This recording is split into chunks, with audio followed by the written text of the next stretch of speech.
আসসালামু আলাইকুম বন্ধুরা, দেখেন যে কৃষকের চাষ দেখেন কত সুন্দর এবং আল্লাহর একটা কত বড় একটা নিয়ামত এবং রহমত। দেখেন একটা ছোটো গাছ থেকে তারপর সেটা বড় হয় এবং তার মধ্যে একটা ফলন ধরে, এরকমই দেখেন।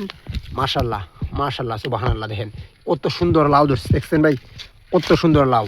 লাউগুলা কিন্তু অনেক সুন্দর, ওইদিকে আছে আবার ওইদিকেও আছে। আল্লাহ তাআলা চাইলে সবই সম্ভব। তাই বলি কি, অবশ্যই সবাই ধৈর্য সহকারে কাজ করেন, ইনশাল্লাহ আপনি যদি চেষ্টা করেন তাহলে আপনিও সফল হবেন। কারণ যদি কৃষকে যদি এখানে যদি চেষ্টা না করতো এবং পরিশ্রম না করতো তাহলে কিন্তু এসব এত সোনার ফসল কিন্তু এখানে ধরতো না, এত একটা সুন্দর ফলে ধরতো না।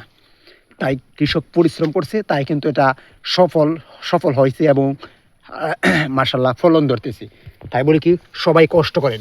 আপনি ফেসবুকে কাজ করেন, যে কোনো প্ল্যাটফর্মে কাজ করেন, অবশ্যই কষ্ট করেন। কষ্ট করলে কিন্তু এরকম সফলতার দেখা মুখ পাবেন, দেখতে পাবেন। তাই বলি কি, অবশ্যই সবাই প্রচুর পরিমাণ কষ্ট করেন, তাহলে কিন্তু আপনার একটা বাস্তব প্রমাণ। এই যে কষ্ট যদি না করতো তাহলে এরকম ফল কিন্তু কৃষকে কখনোই পাইতো না। কষ্ট করছে তাকে পাইতেছি, আলহামদুলিল্লাহ। তাই বলি কি, আপনি যে কোনো প্ল্যাটফর্মে কাজ করেন, যে কোনো কিছু করেন, ব্যবসা করেন, চাকরি করেন, সবের মধ্যে কিন্তু কষ্ট করতে হবে, তাহলে কিন্তু আপনি সফল হতে পারবেন ভাই।